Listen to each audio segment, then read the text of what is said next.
Hi friends, welcome back to my channel. ఈరోజు recipe అండి నాటుకోడి పులుసు అండి. దాని తయారీ విధానం చూద్దాము. వేడి వేడిగా కారం కారంగా సూపర్ టేస్టీగా డెలీషియస్గా చేసుకుందామండి. దాని తయారీ విధానం చూద్దాము. 1 కిలో నాటుకోడి తీసుకున్నామండి. దాన్ని క్లీన్గా 3 to 4 టైమ్స్ మంచిగా వాష్ చేసి పెట్టుకున్నాను. ఇప్పుడు కుక్కర్లో ఆయిల్ వేసుకుందాము.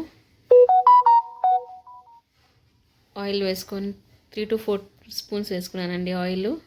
దాంట్లో నాటుకోడి చికెన్ వేసుకుందాము.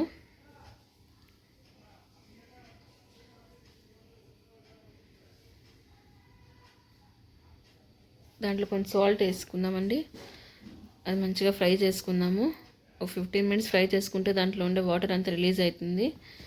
అది మళ్ళీ డ్రై అయిపోయాక మళ్ళీ స్పైసెస్ అంతా వేసి చేసుకుందామండి. అంతవరకు ఫ్రై కానీ ఉండేది. ఇప్పుడు దాని మసాలా కావాల్సిన ఇంగ్రీడియంట్స్ ఏంటో చూద్దామా. సూపర్ మసాలా అండి. ఒకసారి ట్రై చేసి ఎలా ఉందో నాకు కామెంట్లో చెప్పండి. 2 గార్లిక్ తీసుకున్నానండి. 1 స్పూన్ పెప్పర్ కార్న్స్, చెక్క, లవంగాలు, అల్లము, కొబ్బరి, కొత్తిమీర, పుదీనా, ఆనియన్, టమోటా తీసుకున్నానండి.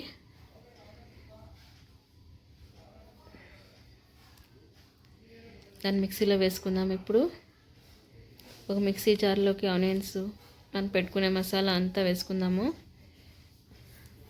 మసాలా అంతా వేసుకుందామండి. ఈ మసాలా వేసి ఒకసారి నాటుకోడి చారు చేయండి, సూపర్గా ఉంటుంది. మా ఇంట్లో అందరికీ చాలా ఇష్టం అండి ఈ మసాలా. మా అమ్మ రెసిపీ ఇది. మా అమ్మ సూపర్గా చేస్తుంది నాటుకోడి పులుసు. వస్తే మీరు నా స్టైల్లో ఒకసారి చేయండి. మీ ఇంట్లో అందరికీ చాలా బాగా నచ్చుతుంది అందరికీను.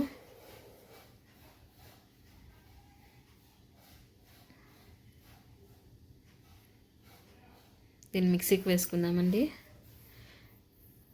కొంచెం కారము, కొంచెం ధనియాల పొడి, కొంచెం పసుపు అండి.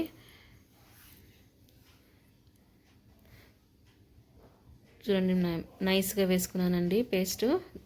దాంట్లోనే చిల్లీ పౌడర్ వేసుకుందాము, ధనియా పౌడర్ వేసుకుందాము, అండ్ పసుపు కూడా వేసుకుందాము. అది కూడా ఒకసారి మిక్సీకి వేసుకుందామండి. జస్ట్ ఒక రౌండ్ వేసుకుంటే సరిపోతుంది. చూడండి, మసాలా సూపర్గా ఉంది. ఈ మసాలాతో వేసి నాటుకోడి పులుసు చేయండి, సూపర్ టేస్టీగా ఉంటుంది. మీ ఇంట్లో అందరికీ చాలా బాగా నచ్చుతుంది. చూడండి, నాటుకోడి మొత్తం వాటర్ అంతా రిలీజ్ అయ్యి అది ఫుల్ డ్రై అయిపోయిందండి. ఇప్పుడు ఈ మసాలా దీంట్లోకి వేసుకుందాము. ఇది కూడా వేసి మంచిగా ఫ్రై చేసుకుందాము.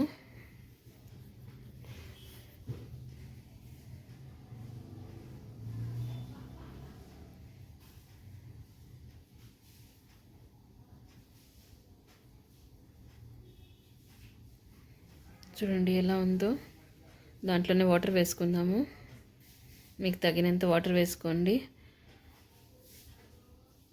దాంట్లో ఇప్పుడు 5 to 6 విజిల్స్ పెట్టుకుందాము.